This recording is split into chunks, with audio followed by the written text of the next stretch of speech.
Bom, nós tivemos aí o julgamento pelo Tribunal do Júri lá no município do Rio de Janeiro, estado do Rio de Janeiro, e a condenação dos dois indivíduos que foram acusados de terem executado a ex-vereadora Marielle Franco lá no Rio de Janeiro.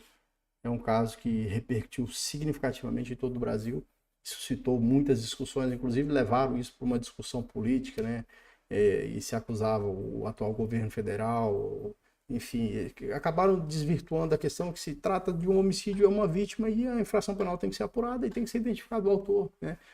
E, em todos os casos, em todas as pessoas, porque a legislação estabelece assim, então, uma pessoa foi vítima de homicídio, a instituição policial tem que atuar para identificar os autores desse homicídio e levar essas pessoas à responsabilização. E aí, então, nós tivemos a condenação dessas pessoas, dos executores. Essa notícia foi divulgada aí no site do Conjur, ó, de 31 de outubro de 2024. Rony Lessa e Elcio Queiroz são condenados por matar Marielle Franco, né? Eles receberam aí, o Rony Lessa recebeu a pena de 78 anos e o Elcio de Queiroz recebeu a pena de 59 anos. É claro, existe no Brasil também uma limitação quanto à quantidade de tempo que uma pessoa vai ficar presa cumprindo pena de privação de liberdade. São 40 anos, né? O artigo 75 do Código Penal estabelece essa limitação, então ninguém vai passar mais do que 40 anos preso após a sua última condenação. Tem alguma coisinha ali que se de repente o cara teve outras condenações sucessivas e seria reiniciado o tempo, mas uma vez que o cara deu entrada no sistema, a uma pena dessa, por exemplo, de 78 anos de prisão, ele vai ficar 40 anos de prisão, porque a Constituição brasileira proíbe que haja penas de caráter perpétuo. Então, uma pena que ultrapassasse aí mais ou menos 60, 70 anos já teria uma característica de perpetuidade, porque dificilmente uma pessoa vai passar 60 anos, eu acredito praticamente impossível, 60 anos no sistema prisional e sair vivo, né? Acho que dificilmente alguém consegue passar por isso aí. Mas veja só, então houve essa condenação, o que é que acontece? Tem sido questionado, e os mandantes? Os mandantes, quem mandou matar Marielle Franco? Porque essa era a pergunta que sempre se fazia, né? Inicialmente foi identificado mesmo esses indivíduos que são ex-policiais militares, inclusive o Rony Lessa e o Elcio Queiroz, como executores do crime, e sempre se perguntava quem mandou matar, quem mandou matar. A Polícia Civil, aliás, a Polícia Federal fez uma operação lá no Rio de Janeiro, né, sob a coordenação da Procuradoria-Geral da República, e aí conseguiram identificar os indivíduos que seriam suspeitos aí de terem mandado matar a ex-vereadora Marielle Franco, os irmãos Brazão, como são citados. O que é que acontece? Um desses indivíduos é deputado federal. Então, o Chiquinho Brazão é deputado federal e, por ser deputado federal, esse indivíduo tem foro no Supremo Tribunal Federal. A Constituição, veja só, aqui como é que o negócio é multidisciplinar, meu cara. Você tem que começar a ver, você que é interessado por política, por sistema político, você tem que estar interessado também em entender um pouco sobre o direito.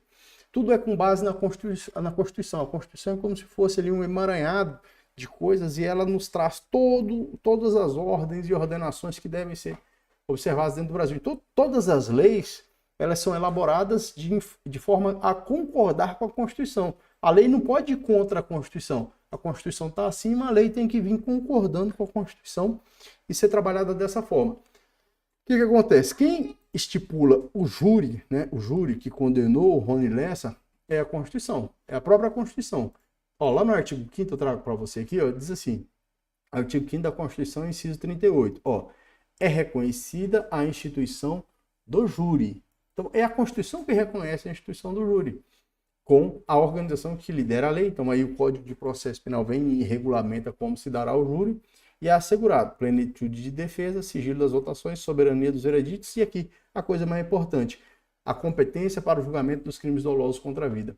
Então, o crime de homicídio, esse que foi cometido contra a vereadora, o ex-vereador, no caso, Marielle Franco, é um crime doloso contra a vida. Então, o júri é que tem competência para julgar esses crimes. A lei tem que estipular dessa forma.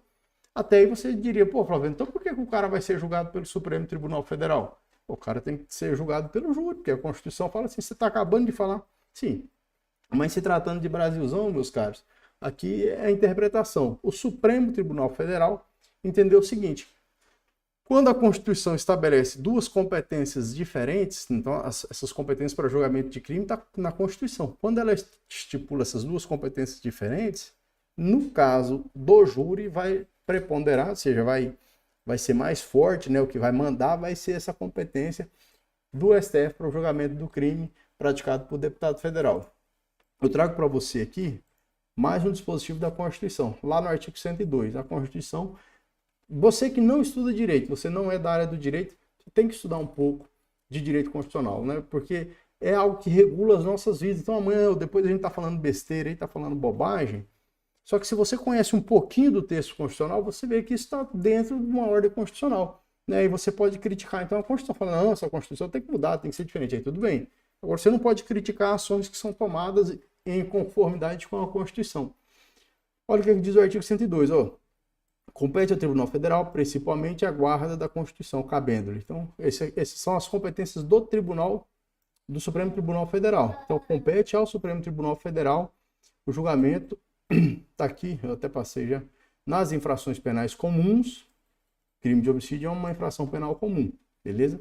O julgamento do presidente da República, o vice-presidente da República, os membros do Congresso Nacional, seus ministros e o Procurador-Geral da República. Então, os membros do Congresso Nacional, são os deputados federais e os senadores. Esses indivíduos têm aquilo que se chama de foro por prerrogativa de função. Eles vão ser julgados perante o Supremo Tribunal Federal. Eles não são julgados pelo juízo comum ali, pelo juízo convencional, pelos, vamos dizer assim, de uma forma um pouco pejorativa. Eles não são julgados pelos seres humanos, eles são julgados pela casta superior, né? No caso do foro por prerrogativa, não é somente no Supremo Tribunal Federal, mas também Tribunal de Justiça. Você vê o juiz, o procurador e o promotor de justiça, assim como o prefeito, são julgados perante o Tribunal de Justiça ou Tribunal Regional Federal. Os procuradores de justiça, os desembargadores são julgados perante o STJ, o governador de estado é julgado perante o STJ. Então, essa previsão constitucional não é somente aqui em relação aos membros do Congresso Nacional, mas há outras previsões constitucionais também que conferem o foro por prerrogativa de função.